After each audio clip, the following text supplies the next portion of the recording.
అప్పటికి Pawan Kalyan cinema announce అయింది. అప్పుడు మీరు సోకాల్ సురేష్ బాబు ఉన్నారు, మీరు ఉన్నారు, మీ తమ్ముడు ఉన్నాడు, శ్రీశ్రెడ్డి గారు ఉన్నారు. ఎందుకు ఆ రోజు ఖండించలేదు? ఖండించడం వదిలే, శ్రీశ్రెడ్డి గారు లో కూడా ఎట్టి పరిస్థితుల్లో జూన్ 1 నుంచి బంద్ అని చెప్పారా లేదా? అందరు ఇక్కడ తీయండి. అది అందరూ కూడా తెలిసిన విషయమే కదా 3 సెక్టార్లలో. దీన్ని మీరు నా మీదకు తోలి ఏదో మీరు తప్పించుకున్నారంటే అది కరెక్ట్ కాదు. భగవంతుడు ఉన్నాడు, అంతేమంతా ఉంచి నా దేవుడు శ్రీ పవన్ కళ్యాణ్, ఆయన అంతా గమనిస్తాడు.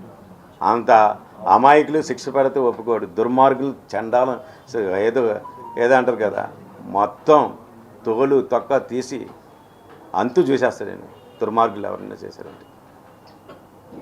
ఎందుకంటే నేను పార్టీ పెట్టినప్పటి నుంచి ఉన్నాను. పార్టీ పెట్టినప్పటి నుంచి నేను పవన్ కళ్యాణ్ గారి పార్టీ సిద్ధాంతాలు కానీ అది కానీ నేను ఎప్పుడూ అవాయిడ్ చేయలేదు. నాకు నిజంగా చాలా బాగా నా వ్యాపారాలు మానుకుని ఎక్కువ అసలు ఈ మధ్య చూడండి నా థియేటర్లు నాకు ఈ సినిమాలే చేయటం లేదు. నేను వ్యాపారం బాగలేదు, సినిమాలు చేయటం లేదు. అయినా సరే సినిమాలు కూడా ఎలాగుంటున్నాయో మీరు పేయింగ్ కూడా లేవు చాలామంది. వాటికి నేను మామూలుగా ఉంటే మీరు నేనేదో మా పవన్ కళ్యాణ్ గారి భక్తుడిగా నేను ఆయన చేసి కార్యక్రమాలు అన్నీ కూడా సిద్ధాంతాలు కానీ జనాల్లో తీసుకెళ్ళేవన్నీ నేను నా అంతటా నేను మా జన సైనికులు వీర మహిళలు వీళ్ళంతా సహాయ సహకారంతో నేను వెళుతుంటే నన్ను నా రాజకీయ భవిష్యత్తు మీద మీరు ఈ విధంగా మీ జనసేన నేత అని పేరు చెప్పి మీరు ఈ విధంగా నన్ను బ్లేమ్ చేయడం ఎంతవరకు సమంజసం? మీరు ఏది ఇప్పటికీ కూడా పత్రిక ముఖంగా ఛాలెంజ్ చేసి చెప్తున్నాను, హరిహర వీరమ్మలు నేను బ్యాన్ చేయండి అని మీరు వీడియో ఉందని అంటున్నారు కాబట్టి అది నిజంగా నిరూపించండి. మీకు దమ్ము ధైర్యం ఉంటే, లేకపోతే నేను కోర్టుకి వెళ్తాను మిమ్మల్ని ఎట్టి పరిస్థితుల్లో. ఎందుకంటే నా భవిష్యత్తుతో ఆడుకున్నారు మీరు. ఎప్పుడో మే 13న వాళ్ళతోటి పెట్టిన దానికి అప్పుడు అనౌన్స్ లేదు. అది కూడా మేము బంద్ అని మాత్రం అనలేదు. వర్కౌట్ కాకపోతే మూసేస్తామని చెప్పాము, కానీ అసలు బంద్ అని మాత్రం కాలేదు.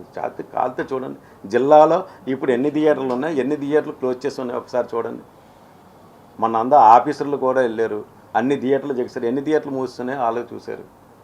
ఇది ఎగ్జిబిటర్ల పరిస్థితి. దానికోసం అన్నాం, కానీ మీరు అసలు పవన్ కళ్యాణ్ గారి సినిమాని ఆపే దమ్ము ధైర్యం ఎవరికి ఉంటుందండి? సోల్జర్స్ జన సైనికులు అంటే ఎవడు అడ్డొచ్చినా సరే ఒప్పుకోరు. అటువంటిది మీరు ఈ విధంగా చేయడం ఎంతవరకు కరెక్ట్? మీరు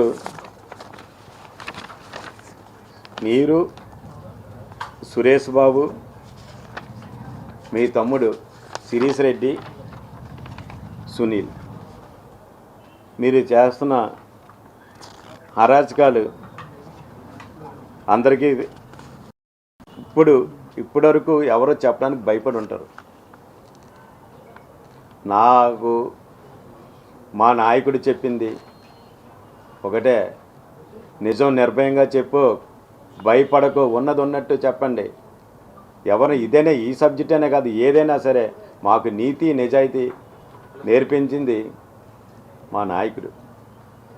ఈరోజు భారతదేశం మొత్తం నీతి నిజాయితీ నెంబర్ 1 ఎవరైనా ఉన్నారంటే శ్రీ పవన్ కళ్యాణ్ గారు. కావాలితే అన్ని సర్వేలు చూసుకోండి, ఆయన నెంబర్ 1 స్థానంలో ఉన్నారు. అటువంటి ఆయనకి నేను మచ్చ తెచ్చి పని చేస్తానా?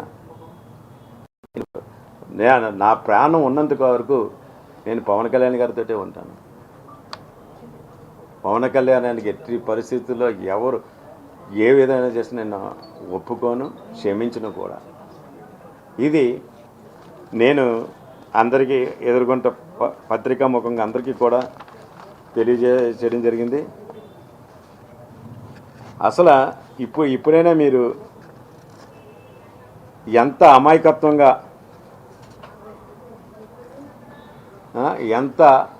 అమాయకత్వంగా ఏ విధంగా ప్రెస్ మీట్ పెట్టారు? చాలామంది ట్విట్టర్లో కూడా చూస్తున్నాం హాయ్ కమల్ హాసన్ అని పెట్టడం కూడా చాలా చూసాం మనం. దిల్ రాజు గారు ఒక మీ స్వార్థం కోసం మాలాంటి అమాయకుని బలి చేయడానికి ఎట్టి పరిస్థితుల్లో ప్రయత్నం చేయకండి. మేము నా సినిమా వ్యాపారంలోనే నాకు పవన్ కళ్యాణ్ గారి పరిచయం. సినిమా ప్రపంచం విస్తృతమైపోయింది, అందువల్ల సమిష్టి నిర్ణయాలు తీసుకోలేకపోతున్నామని దిల్రాజు గారు మాట్లాడుతున్నారు. ఎవరి నిర్ణయాలు సొంతంగా తీసుకుంటున్నారు. ఈ సినిమా ప్రపంచం విస్తృతంగా అయిపోయింది, సమిష్టి నిర్ణయాలు తీసుకోలేకపోతున్నారు. ఏంటి దానికి ఏం చెప్పాడండి ఆయన? సమిష్టి నిర్ణయాలు తీసుకోకపోతున్నారు. సమిష్టి నిర్ణయాలు ఎప్పుడు తీసుకుంటాడండి? నువ్వు సునీల్ తోటి సురేష్ బాబు తోటి ముగ్గురు కలిసి సమిష్టి నిర్ణయాలు తీసుకుంటారా? అక్కడ సమిష్టి నిర్ణయమా అంటే ఏంటి? స్వార్థం కోసం సమిష్టి నిర్ణయమా? వాళ్ళు ముగ్గురు దానికి అప్పుడు సమిష్టిగా ఉంటారు. ఇది ఇండస్ట్రీ విషయం కదా. ఇండస్ట్రీ వచ్చేటప్పటికి స్వార్థం ఎందుకు అర్థం. ఆయన సినిమా ఏంటి 2024 21 మే నాడు వాళ్ళ తమ్ముడు సునీల్ పెట్టిన సంతకాలు జూలై నుంచి అమలు జరగనని పెట్టింది. గేమ్ చేంజర్ సినిమా నెక్స్ట్ సంక్రాంతికి వస్తున్న సినిమాని రిలీజులు ఉన్నాయని దీన్ని తొంగలో తొక్కింది మాట వాస్తవా కాదా? అప్పుడు ఆలోచన ఎందుకు ఆచరణ పెట్టలేదు? ఇప్పుడు మా వంకన మా మీద నేరం వేస్తే సరిపోద్దని ఆంధ్రప్రదేశ్ ఎగ్జిబిటర్ సెక్టర్ చైర్మన్ని ఫోన్లు చేసి ఒత్తిడి చేసి సురేష్ బాబు మీరును ఛాంబర్లో పెట్టండి, ఛాంబర్కి లెటర్ పెట్టండి అని ఆయన ఇదే విషయం నేను చెప్పింది కాదు. నేనైనా వాళ్ళు ప్రత్యేకంగా చెప్పడం కాదు. అందరు సెక్టార్లో కూడా 3 సెక్టార్లో కూడా సురేష్ బాబు దిల్ రాజు గారు ఫోన్ చేశారు అని చెప్పడం జరిగింది. దానికి మీ తమ్ముడు తొడగొట్టే ఆయన కదా బంద్ అని పెట్టింది. మేము బంద్ అన్న పదం ఎక్కడా లేదా? వర్కౌట్ కావటం లేదు. పర్సంటేజ్ విధానం వేస్తాం, లేకపోతే మూసివేస్తాం.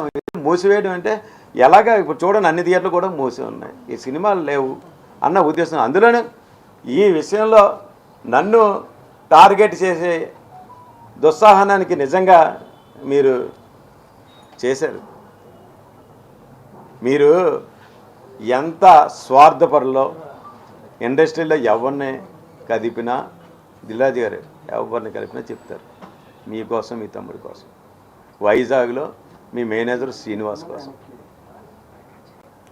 థియేటర్లో అక్కడ ఎగ్జిబిటర్లో ఏ విధంగా ఇబ్బంది పెడుతున్నారో.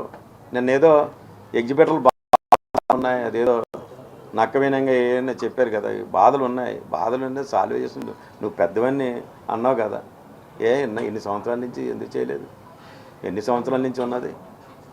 ఈరోజు పవన్ కళ్యాణ్ గారు అందులోనూ కూడా డిప్యూటీ సీఎం హోదాలో తోలు తీసేస్తానని ఆ టైప్లో వార్నింగ్ ఇవ్వడంతో మీరు భయపడిపోయి మీరు ఈ విధంగా అది ఎలా తోలాలని ఈ విధంగా మీ తమ్ముడిని రక్షించుకోవడం కోసం మీరు పెట్టిన పన్నాగం. ఆ నలుగురు దిల్ రాజు గారు తమ్ముడు శిరీష్ రెడ్డి అండి, సురేష్ బాబు, సునీల్.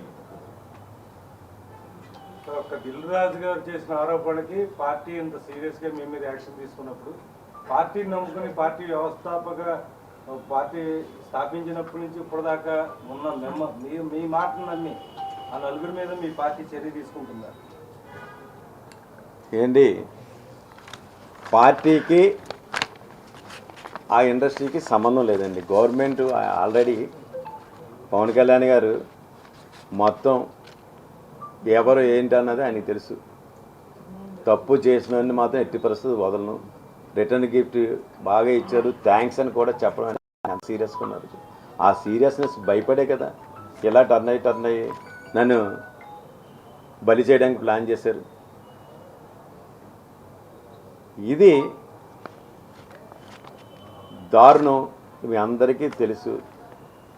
పత్రికాముఖంగా మరొక్కసారి ఈ వీడియో వీక్షించిన వాళ్ళకి మొత్తం ఏంటంటే దిల్రాజ్, సురేష్ బాబు, శిరీష్ రెడ్డి వాళ్ళు ఎటువంటి వాళ్ళు, సునీల్ మీ అందరికీ తెలుసు, ఇండస్ట్రీలో అందరికీ. దాన్ని మా మీద పెట్టడం ఎంతవరకు సభ ఇండస్ట్రీ పెద్దలు కూడా ఆలోచించాలి. ఆయన దుర్గేష్ గారు కానీ పవన్ కళ్యాణ్ గారు కానీ ఏం చెప్పారు, మీకేమైనా సమస్యలు ఉంటే అందరూ వచ్చి సమస్యలు చెప్పండి అని తెలియజేయమని ఆయన చెప్పారని చెప్పడం జరిగింది. మీరు ఎప్పుడైనా సరే ఈ విషయం పవన్ కళ్యాణ్ గారు ఈ మాట అన్నారని ఛాంబర్లో అందరికీ మీటింగ్ పెట్టి అయినా చెప్పారా? మీ సమస్యలు అంటే తీసుకురమ్మన్నారు అని ఎప్పుడైనా చెప్పారా? అవి మాత్రం ఛాంబర్లో చెప్పడం లేదు. అంత సానుకూలంగా ఇండస్ట్రీకి సంబంధించిన వ్యక్తి, అందరి గురించి తెలిసిన వ్యక్తి పవన్ కళ్యాణ్ గారు, డిప్యూటీ సీఎం. మన కష్టాలు తీర్చే దేవుడు ఎవరైనా ఉన్నాడంటే పవన్ కళ్యాణ్ గారు. ఆయన అంతటా అదని మీరు అడగకుండానే ఆయన మీరు కష్టాలు తీసుకురండి అని చెప్పారంటే ఆయన వ్యక్తిత్వం చూసుకోండి. అటువంటి వ్యక్తిని సినిమాని ఆపడానికి మీరు కుట్రలు ఎన్ని పన్ని ఆయన ఇచ్చిన వార్నింగ్కి తిరిగి ఇలా చేయడం ఎంతవరకు కరెక్ట్? ఆరోపణలు అని చెప్పి లేఖలో పేర్కొన్నారు. అందులో సత్యమా అసత్యమా అనేది మిమ్మల్ని చెప్పుకోమన్నారు. ఎందుకంటే సస్పెండ్ చేశారు కానీ పూర్తిగా సస్పెండ్ చేయలేదు అని క్వశ్చన్ మార్క్ పెట్టాడు. అందులో సత్యమా అసత్యమా దాన్ని ఏకీభవిస్తారా? అంటే ఎలా వెళ్తారు? అంటే పార్టీకి ఏం చెప్పదలుచుకున్నారు? ఇప్పుడు ఎంత మొత్తం అంతా కూడా మీడియాకి చెప్పారు కదా, పార్టీకి ఏం చెప్పదలుచుకున్నారు? సత్యమా అసత్యం అనేది మీడియా ద్వారా చెప్తారా? ఏంటి 100% అసత్యం అండి. ఇప్పుడు ఇదంతా తెలిసిందంతా మీరంతా చూస్తున్నారు కదా, ఇందులో డేట్లతో సైతంగా ఉన్నాయి. ఇదంతా చూడండి. ఏంటి ప్రొడ్యూసర్ది మీటింగ్ కూడా చూడండి. 19వ తారీఖున ఛాంబర్ సెక్రటరీ గారు లెటర్ కూడా చూడండి. ఇవన్నీ మీకు ప్రూఫ్లు ఇవన్నీ చూడండి. సినిమా రిలీజ్ అయిన తర్వాతే వీళ్ళు ఇదంతా చేసింది. నేనేమైనా మీటింగ్లో కానీ ఛాంబర్ మీటింగ్లో కానీ ఈ జరిగిన నేను ఒక్కటైనా పాల్గొన్నానా? దేంట్లో కూడా నేను ఒక్క మీటింగ్ కూడా పోలేదు. సారీ, దాన్ని మీరు గమనించండి. దీన్ని బట్టి దీని వెనక ఎవరు ఉన్నారని మీకు అర్థమవుతుంది కదా. ఆయన చెప్పింది అసత్యమా కాదా?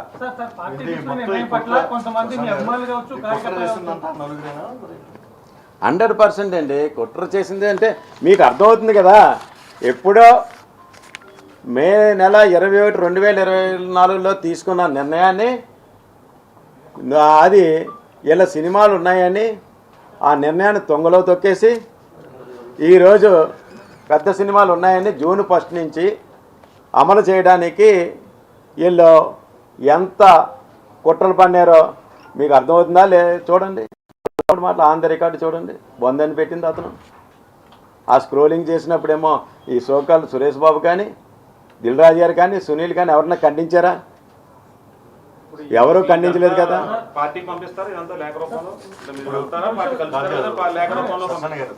నేను ఈ అన్ని విషయాలు కూడా ఇదేంటంటే ఎంత దారుణం ఏంటంటే ఇది మీడియా మిత్రులందరికీ కూడా నా గురించి తెలుసు. నేను 100% పార్టీకి ఎంత రాయల్టీగా ఉంటానో మీ అందరికీ తెలుసు. అటువంటిది రాయల్టీగా ఉన్నప్పుడు నిజంగా చాలా సాగు. కానీ అందులో మా దేవుడు అందులో చిన్న మ్యాటర్, ఇది సత్యమా అసత్యమా అని నాకు అవకాశం ఇచ్చారు. దాన్ని బట్టి పార్టీ నా మీద ఏ విధంగా మీరు అర్థం చేసుకోండి. ఇవన్నీ కూడా మీకు ఎలాగైతే ఏమని చెప్పానో ఇవన్నీ కూడా నా దేవుడు నాకు అవకాశం ఇచ్చాడు. నాకు ఎట్టి పరిస్థితుల్లో కూడా నేను నిజమా అని చెప్పారు. మీకు అంతా దిల్రాజు ఇదంతా మొత్తం అంతా చెప్పాం. ఇది అసత్యమని నా మీద మోపింది అందరికీ తెలుసు. అది దీన్ని ఇవన్నీ కూడా మీరందరూ ఎలాగా తీసుకెళ్తారు, నేను పర్సనల్గా మొత్తం ఏం జరిగింది ఏంటని మొత్తం అంతా కూడా నేను పార్టీ ఆఫీస్కి తెలియజేస్తాను. ఇవన్నీ మీ ద్వారా బయటపెట్టడానికి పార్టీ నిర్ణయం తీసుకుంది అనుకోవచ్చా? భలేవరండి అలా కాదు. పార్టీ నిర్ణయం అన్నది పార్టీ నిర్ణయం అనేది ఒకసారి గమనించండి. నీతి నిజాయితీకి మారిపోయారు జనసేన పార్టీ పవన్ కళ్యాణ్ గారు. తను అసలు అతను మనవడైనా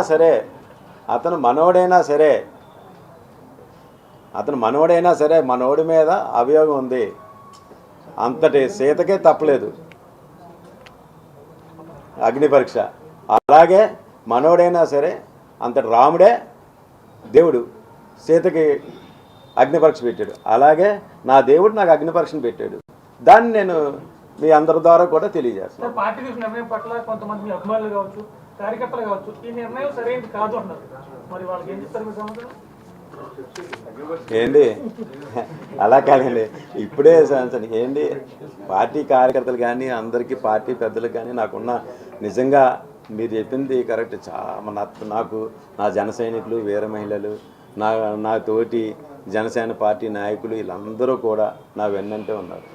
నిజంగా వాళ్ళ ప్రోత్సాహం నిజంగా సత్యనారాయణ అన్న నువ్వు పార్టీ లాయల్టీ ఇదేంటో నాకు తెలుసు అని అందరూ మాతోటే ఉన్నారు. చాలా నాకంట ఎక్కువ బాధపడిన మాట వాస్తవమే. కానీ వాళ్ళు వాళ్ళందరూ కూడా విద్యుల్లో తెలివైన వాళ్ళు కాబట్టి ఇది పార్టీ సిద్ధాంతాలకు వ్యతిరేకంగా వెళ్ళింది కాదు. కాబట్టి ఇది ఓన్లీ సినిమా వ్యాపారం సంబంధించిన దాంట్లో మన జనసేన నాయకుడి మీద ఏంటంటే ఇండస్ట్రీ మొత్తం ముద్రేసింది. దానిని ఇలా తెలియజేశారని అనుకుంటున్నారు అందరూ, అంతేగాని వేరే. ఎగ్జిబిటర్ సమావేశంలో కూడా దిల్రాజుని తప్పుపట్టారు. అంటే మీ విషయంలో కొన్ని వ్యాఖ్యలు చేయడం లేదు. అలాగే పర్సెంటేజ్ ఇస్తేనే సినిమాలు వేస్తారని చెప్పి ఒక నిర్ణయం తీసుకున్నారు. ప్రెస్ మీట్ లో కూడా అనౌన్స్ చేశారు. థియేటర్లో మూసేసే పరిస్థితులు ఏర్పడ్డాయి. ఈ టైంలో ఇలాంటివి కరెక్ట్ కాదని కూడా చెప్తున్నారు. కందులు దుర్గేశ్వర సినిమాటోగ్రఫీ మంత్రి కొన్ని ఏమైనా సమస్యలు ఉంటే నా దృష్టికి తీసుకురండి, దీన్ని సంతోషిస్తున్నాం. అంటే ఇవన్నీ మరి పరిధిలో 100% అండి. ఏంటి ఇప్పుడు కదండి, డిప్యూటీ సీఎంగా ప్రమాణం చేసిన తర్వాత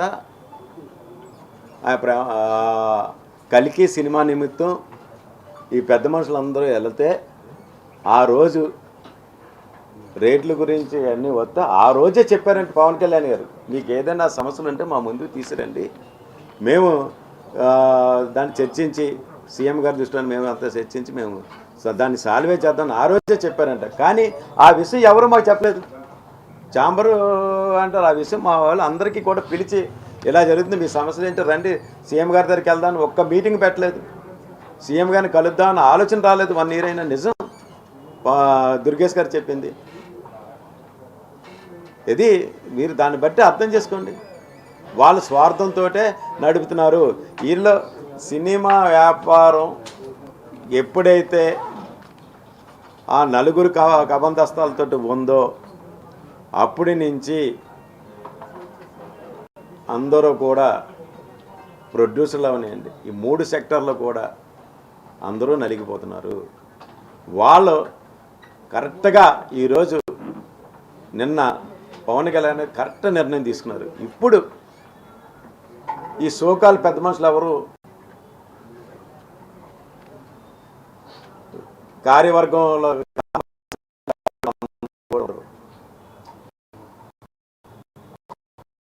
కార్యవర్గం సమస్యలతో చాంబర్దానే రావడం నిజంగా చాలా స్వాగతించవలసిన విషయం. అందువల్ల అందరూ కలిసి ఆ ఛాంబర్ ద్వారా, ఛాంబర్ ప్రెసిడెంట్ ద్వారా, ఛాంబర్ కార్యవర్గం ద్వారా వాళ్ళు రమ్మన్నారు. అన్ని సమస్యలు కూడా ద్వారా తెలియజేస్తారు.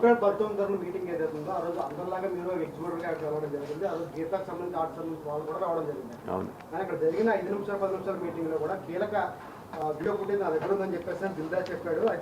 అందరూ మాట్లాడేది కూడా అక్కడ లోకల్గా మాట్లాడే విషయం, కానీ మిమ్మల్ని అందరూ టార్గెట్ చేయాల్సిన అవసరం వచ్చింది ఏంటి అసలు గీత వాళ్ళు అనగా సురేష్ బాబు అనగా దిల్ రాజు గారు అంతా మీకు తెలియంది చేస్తాం కదా. గతంలో నేను ఉండేవాడిని అని అరవింద్ గారు కూడా స్టేట్మెంట్ ఇచ్చారు కదా. వాళ్ళ విషయంలో మీకు ఇంకో విషయం, ఏప్రిల్ 19 విషయంలో ఇలా కావాలితే మా ఎగ్జిబిటర్లు కానీ మా డిస్ట్రిబ్యూటర్లు కానీ ఆ రోజు అడగండి. సురేష్ ఫిలిమ్స్ మేనేజర్ చర్చ జరుగుతుంటే ఏమీ మాట్లాడకపోతే నేను కాలితే నిజంగా సీసీ ఫుటేజ్ ఉంటే అది కూడా ఉంటుంది. ఏంటి